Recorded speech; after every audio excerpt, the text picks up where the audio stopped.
हाय, problem number 2 है। Already हम लोग प्रॉब्लम नंबर 1 देख चुके थे फंक्शन चैप्टर का, ब्लैक बुक प्रॉब्लम है। ठीक है, तो क्वेश्चन को पढ़ते हैं और सोल्व करने की कोशिश करते हैं। क्वेश्चन क्या बोला? The value of A and B for which mod of E raise power mod of x minus B minus A equal to 2 has 4 distinct solution.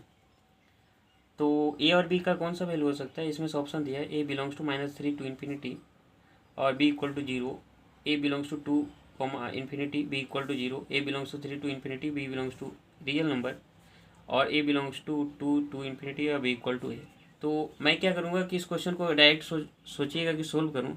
मैं बोलूँगा इस क्वेश्चन को ऑप्शन के थ्रू सोल्व कीजिए तो आसानी पड़ेगा, क्योंकि सिंपल एक ग्राफ बना सकते हैं और सोल्व करने की कोशिश कर सकते हैं। ठीक है, तो इसमें value of A and B निकालना है। तो ए जो दी गिवन इक्वेशन है, इस इक्वेशन को सोल्व करेंगे तो अपने पास ए और बी का कुछ कोरस्पॉन्डिंग वैल्यू है, क्योंकि अपने पास कितना है, 4 डिस्टिंक्ट सॉल्यूशन आना चाहिए। तो ऐसा ही करते हैं, ऑप्शन के थ्रू जाते हैं। तो ऑप्शन नंबर ए देखिएगा, ए बिलोंग्स टू -3 टू इन्फिनिटी है, तो कोई भी ए का वैल्यू ले लीजिए। बी इक्वल टू 0 है तो बी इक्वल टू 0, ए का कोई वैल्यू लीजिए, -4 ले लीजिए। आता है कि नहीं आता है? ठीक है, तो सिंपल हो जाएगा आपका e raise to power mod of x है ना, तो मॉड ऑफ एक्स लिख सकते हैं क्योंकि बी का वैल्यू 0 है। और माइनस कितना, तो -3 टू इन्फिनिटी है, तो -4 नहीं ले सकते, 0 ले लीजिए। ए का भी वैल्यू 0 लीजिए, क्योंकि -3 टू इन्फिनिटी के बीच आ रहा है ना 0, तो 0 ले लेते हैं। क्यों ले रहे थे? आपको आसानी पर किसी एक वैल्यू के लिए भी अगर ए 4 डिस्टिंक्ट सोल्यूशन नहीं आया तो किसी भी वैल्यू के लिए नहीं आएगा, फिर ये गलत हो जाएगा ना स्टेटमेंट। ये जो ऑप्शन दिया गलत हो जाएगा। तो ए इक्वल टू 0 ले ले, क्योंकि अपने पास ए बिलोंग्स टू -3 टू इन्फिनिटी के सारे वैल्यू के लिए बोल रहा है ना, तो कोई ए का वैल्यू ले लेते 0 और अपने को सोल्व करने को। क्या e raise power mod of x minus 0 तो कितना आ जाएगा 2। तो e raise power mod of x का मॉडलस 2 हो जाएगा। अब देखिए, अपने को पता है ई रेज पावर एक्स क्या होता है, हमेशा ग्रेटर देन 0। मॉडलस भी लगा दे तो भी ग्रेटर देन 0, तो मॉडलस लगाया ना लगाया कोई फर्क पड़ेगा? नहीं पड़ेगा। E raise power mod of x equal to 2। अब चेक करते हैं कि 4 डिस्टिंक्ट सोल्यूशन आ रहा है कि नहीं। अगर नहीं आ रहा है तो क्या करेंगे? नहीं आ रहा है तो बताइए क्या करेंगे? नहीं होगा ये ऑप्शन, सिंपल है। तो सिंपल है, ये क्या आ जाएगा, mod of x equal to 2 लिखिएगा, एल टू हो जाएगा ना, क्योंकि पता है ई रेज पावर 2 रहे तो एक्स बराबर ln2 लिख सकते हैं ना, ये तो पता है। ln में बेस कितना होता है, तो एक्स बराबर कितना हो जाएगा, +- ln2। तो 2 ही सोल्यूशन आए ना, इसके 2 ही सोल्यूशन आए। तो अपने पास कितना चाहिए, 4 डिस्टिंक्ट नंबर सोल्यूशन।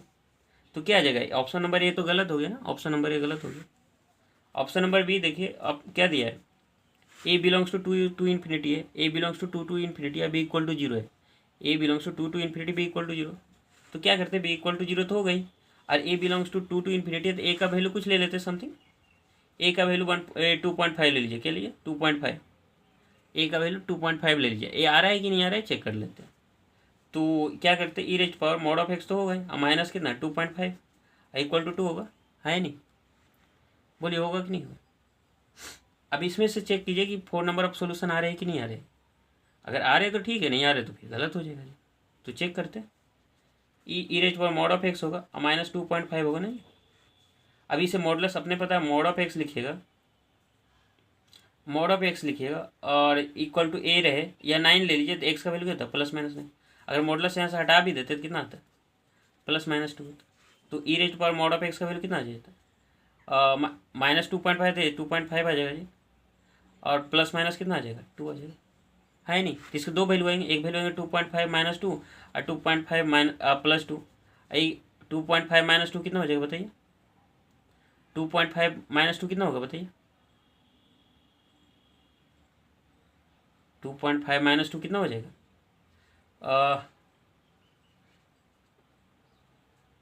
0.5 हो जाएगा, और कितना हो जाएगा 4.5, है नहीं? तो e raise power mod of x होगा, है नहीं? तो मॉड ऑफ एक्स का वैल्यू कितना हो जाएगा, ln 0.5 आ जाएगा, ln 4.5 आ जाएगा। तो अब इसी लिखे लॉगरिथमिक ऑफ 0.5, बेस ही होता है ना ln का, 0.5 हो जाएगा, और इसमें क्या आ जाएगा logarithmic of 4.5 to the base he.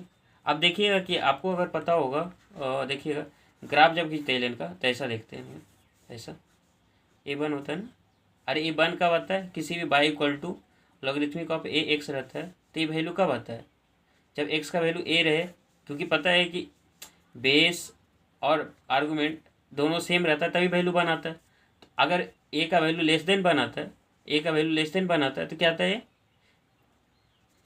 x का वैल्यू लेस देन 1 आता है, तो ये वैल्यू क्या नेगेटिव आता है। तो यहाँ देखिए a का वैल्यू क्या है, लेस देन 1 आ रहा है, या बोल सकते हैं कि इसके आर्गूमेंट से बेस के आर्गूमेंट अगर बेस से छोटा हो जाए तो क्या आ जाता है, निगेटिव वैल्यू आएगा। तो ये निगेटिव वैल्यू देगा, ये क्या देगा, निगेटिव वैल्यू देगा। अब क्यों देगा ये देख लीजिए, 0.5 है, 1 से छोटा है ना, तो यहाँ पर कर सकते हैं, है नहीं। एक किसके लिए ग्राफ है, ए ग्रेटर देन 1 के लिए ग्राफ है ना, तो ए ग्रेटर देन 1 के लिए ग्राफ है। और एक्स का वैल्यू क्या है, यहाँ देखिए, देखिएगा y equal to logarithmic of x to the base a है। एक किसके लिए ग्राफ है, ए ग्रेटर देन 1 के लिए ग्राफ है, आई ग्रेटर देन 1 के लिए ग्राफ है। जब एक्स का वैल्यू 1 से छोटा होता है तो ये वैल्यू क्या आता है, निगेटिव आ रहा है ना बाई का वैल्यू, है नहीं। तो यहाँ पर 0.5 है तो वैल्यू क्या आ जाएगा, निगेटिव आएगा कि नहीं आएगा। तो ये वैल्यू मॉड ऑफ एक्स और क्या है अपने पास, ये निगेटिव वैल्यू है ना। यहाँ पर logarithmic of 0.5 to the base e है तो ये वैल्यू क्या निगेटिव है नहीं। और लॉगरिथमिक ऑफ 4.5 है नहीं, तो 1 से बड़ा के एक्स के 1 से बड़ा के लिए 4.5 के लिए तो पॉजिटिव देगा, लेकिन ये वैल्यू देगा पॉजिटिव नहीं देगा। तो मॉड कभी भी निगेटिव होगा नहीं होगा ये वैल्यू, क्योंकि अपने को पता है logarithmic of 0.5 to the base ही is a negative value.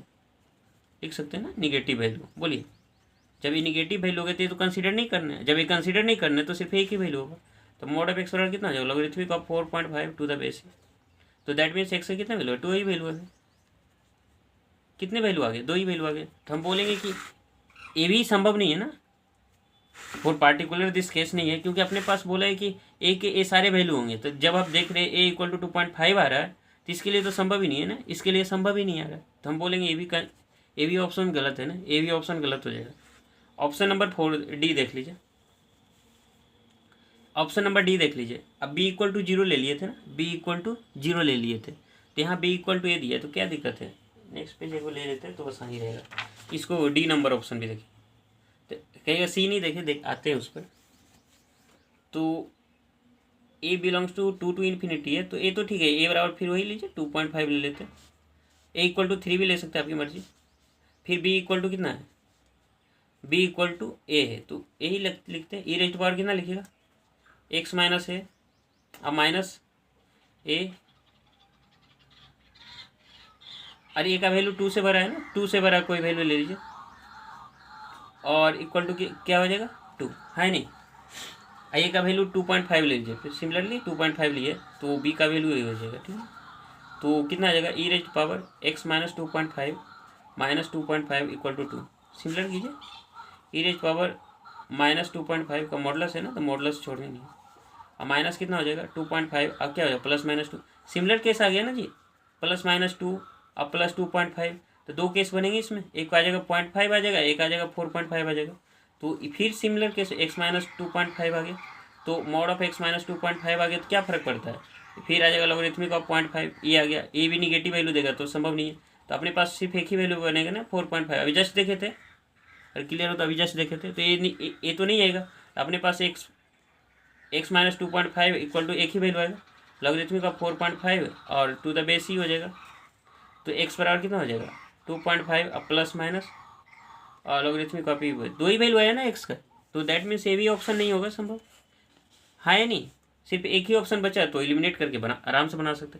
Question easy था, आप अगर सोल्व कीजिएगा ऑप्शन के थ्रू, आप सोचिएगा सर डायरेक्ट बताइए ना, कोई ग्राफ है, हाँ ग्राफ से भी बना सकते इस क्वेश्चन को, ऐसा कि नहीं बना सकते, लेकिन ग्राफ जब बनाइएगा ना अब बिना ऑप्शन के थ्रू, तो आप ग्राफ भी बनाएगा तो ऑप्शन के थ्रू बनेगा तो अच्छा आएगा। अगर मैं बोलूँगा इसका ग्राफ ऐसा आएगा, आप इस तरह से सोल्व कर लीजिएगा। अगर ये इस तरह का ग्राफ आएगा, बना देता हूँ, बाई इक्वल टू 2 4 सोल्यूशन के लिए। अब किसी और दिन मैं बता दूंगा, ठीक है। सब एक ही पॉइंट पर कट करेंगे, सॉरी मैं ऐसा बना रहा हूँ, सब एक ही पॉइंट पर आएगा, ठीक है। इस तरह ग्राफ आएगा, टी आएगा ए लेस देन 3 आ जाएगा, ए आपका आ जाएगा इक्वल टू 3, ए आ जाएगा ए ग्रेटर देन 3, अब बी का कोई वैल्यू आ जाएगा। तो मैं इसमें नहीं जाता हूँ कि कौन सा वैल्यू होगा, तो इसमें बी ए ग्रेटर देन 3 के लिए 4 सोल्यूशन होएगा, ए इक्वल टू 3 के लिए 3 सोल्यूशन होगा, और ए लेस देन 3 के लिए सिर्फ 2 ही सोल्यूशन होंगे ना, 2 ही सोल्यूशन होंगे। तो इस चीज़ को इस तरह का ग्राफ बनेगा। अब कहाँ से आया क्यों आया, मैं वीडियो लंबा हो जाएगा तो मैं उसमें नहीं जाऊँगा, सिर्फ ये क्वेश्चन इस तरह से थे, इसको सोल्व करने इस तरीके से थे, ठीक है। तो आप ऑप्शन के थ्रू बनाइएगा तो एलिमिनेट कर सकते हैं, तो अपने पास ऑप्शन से करके देख लीजिएगा, बी का कोई भी रियल नंबर ले लीजिए। तो बी इक्वल टू, अगर यहाँ पर बता ही देता हूँ, e raise to power mod of x minus zero ले लीजिए, कोई भी रियल नंबर तो जीरो ले सकते हैं। और माइनस ए का वैल्यू 3 से बड़ा है ना, तो 3 से बड़ा कोई भी 4 ले लीजिए, इक्वल टू 2 ले लीजिए। तो कितना आ जाएगा, e raise power mod of x minus 4 equal to 2। तो यहाँ लिख सकते हैं प्लस माइनस 2 और प्लस 4 ना, है नहीं, e raise power mod of x, बोले ई ए क्या है, ए जो लिख लीजिए, इसमें क्या आ जाएगा, और 4 हो गया तो क्या आ जाएगा, 2 आ जाएगा। बोलिए होगा कि नहीं होगा, ठीक है। तो एक आ जाएगा 2 है, 6 आ जाएगा, मॉड ऑफ एक्स आ जाएगा। तो मॉड ऑफ एक्स बराबर कितना आ जाएगा, एल एन, और एल एन कितना आ जाएगा, ए का वैल्यू कितना लिए, 4 लिए ना, ठीक ही लिए। तो एल एन कितना आ जाएगा, 2 आ जाएगा। एल एन कितना आ जाएगा, एल एन कितना आ जाएगा बताइए, एल एन 6 आ जाएगा। तो एल एन 2 का वैल्यू क्या आ जाएगा, एल एन 2 का वैल्यू 0 1 के बीच होगा, क्योंकि अब देखिए ना, इसी में देखिए अभी जस्ट बता, ए वैल्यू क्या है, 1 से छोटा रहेगा, logarithmic of a, logarithmic x to the base a, अगर ए का वैल्यू 1 से बड़ा रहे तो एक्स का वैल्यू अगर 1 से छोटा रहता है तो इसमें क्या आ जाता है, बाई का वैल्यू क्या आता है, निगेटिव आता है। लेकिन यहाँ पर एक्स कितना है, 2 है ना, एक्स कितना है, 2 है, तो दैट मीन्स 1 से बड़ा है तो ये वैल्यू पॉजिटिव होगा, ये भी वैल्यू पॉजिटिव होगा। तो एक्स वाला कितना है, प्लस माइनस एल एन 2 हो जाएगा, एक कितना आ जाएगा 6 प्लस माइनस, तो 4 वैल्यू डिस्टिंक्ट सोल्यूशन आएगा। तो आपका एग्जाम्पल से लेके समझ सकते हैं। तो यहाँ पर क्या आ जाएगा, ऑप्शन नंबर सी हो जाएगा, ठीक है। तो और देखते हैं, और भी क्वेश्चन सोल्व कर सकते हैं, एक क्वेश्चन और देख लेते हैं तो अच्छा रहेगा। तो सोल्व कीजिए एक क्वेश्चन और, 3rd नंबर क्वेश्चन है। तो 3rd नंबर क्वेश्चन भी देख ही लेते हैं सोल्व करके, उसके बाद 4th नंबर आएंगे। 3rd नंबर क्वेश्चन क्या है, देखिए यहाँ पर रेंज निकालना है, किसका निकालना है, range of function F of x equal to tan inverse X plus half sine inverse X है, इसका रेंज निकालना है, कौन सा होगा। तो पता है रेंज निकालने के लिए सबसे पहले डोमेन के बारे में सोचते हैं। तो जब डोमेन देखिएगा तो इसमें कितना आ जाएगा, एफ ऑफ एक्स फंक्शन कौन सा है, tan inverse X plus half sine inverse X है ना, इसके बारे में। तो अपने पास ये फंक्शन दिया हो तो इसका डोमेन क्या होगा, पता है tan इनवर्स एक्स कब डिफाइन होता है, एक्स के सारे रियल नंबर के लिए, दैट मीन्स एक्स का सारे रियल नंबर का मतलब डोमेन क्या हो जाएगा इस फंक्शन का, माइनस इन्फिनिटी से इन्फिनिटी क्यों है नहीं, यही होगा ना tan इनवर्स एक्स। और साइन इनवर्स एक्स कब होगा, साइन इनवर्स एक्स कब डिफाइन होता है, एक्स का कौन सा वैल्यू x1। और पता है ये दोनों क्या है, समेसन में है, समेसन में रहता है, समेसन मतलब ऐड में है, एडिशन है, तो दोनों एडिशन में रहता है। तो एफ ऑफ एक्स फंक्शन का डोमेन क्या हो जाएगा, डोमेन आएगा माइनस, ए दोनों के इंटरसेक्शन कराना पड़ता है, जब ए दोनों की इंटरसेक्शन कराइएगा तो domain of F of x कितना हो जाएगा, domain of F of x कितना हो जाएगा, -1 से x1 है नहीं, यही आएगा। डोमेन ऑफ साइन एक्स कितना, साइन इनवर्स एक्स कितना होता है, -1 और एक्स के बीच, और इक्वल भी आता है ना, तो इक्वल भी कर दीजिए, इक्वल। तो अपने पास पता हो गया कि एफ ऑफ एक्स का डोमेन कितना आ गया, -1 और 1 के बीच। तो इसमें देख लेते, तो domain of F of x is -1 x1 के बीच आ गया, और फंक्शन क्या था, tan inverse X plus half sine inverse x, यही है। तो अब क्या करना है आपको, साइन इनवर्स एक्स क्या होता है, इंक्रीजिंग फंक्शन होता है, तो increasing function sine inverse x कितना आ जाएगा वैल्यू, तो साइन इनवर्स एक्स इस इंटरवल कितना होता है -π/2 से, और साइन इनवर्स एक्स अब π/2 के बीच होता है, ये तो पता है। लेकिन हाफ है ना, तो हाफ कर लीजिए, तो कितना आ जाएगा π/4, हाफ साइन इनवर्स एक्स π/4। तो अपने पास आ गया साइन इनवर्स एक्स के लिए, इसे 1 मान लीजिए।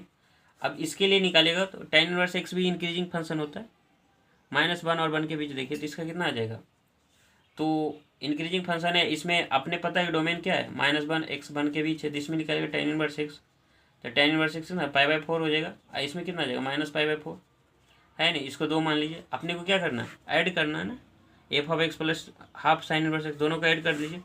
तो दोनों फंक्शन, दोनों इनइक्वालिटी को ऐड कीजिए, एडिशन तो होता ही है ना इनइक्वालिटी में, एडिशन तो क्या आ जाएगा, tan inverse X plus half sine inverse x, तो कितना आ जाएगा, ये π/4 है, π/4 प्लस π/4, इस इधर कितना आ जाएगा, -π/4 -π/4 ना, तो कितना आ जाएगा, f(x) हो जाएगा, और ये कितना हो जाएगा, π/4 + π/4 π/2 हो जाएगा, और आपके पास ये क्या आ जाएगा, -π/2 आ जाएगा।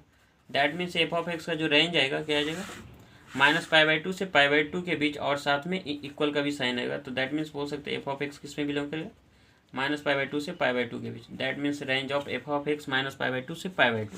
कौन सा ऑप्शन होगा, ऑप्शन ए तो नहीं होगा क्योंकि इक्वल का साइन नहीं है, ए 0 इंक्लूड नहीं है, तो दैट मीन्स ए भी नहीं होगा, ए भी नहीं होगा, और दैट मीन्स ए क्या हो जाएगा, -π/2 से π/2।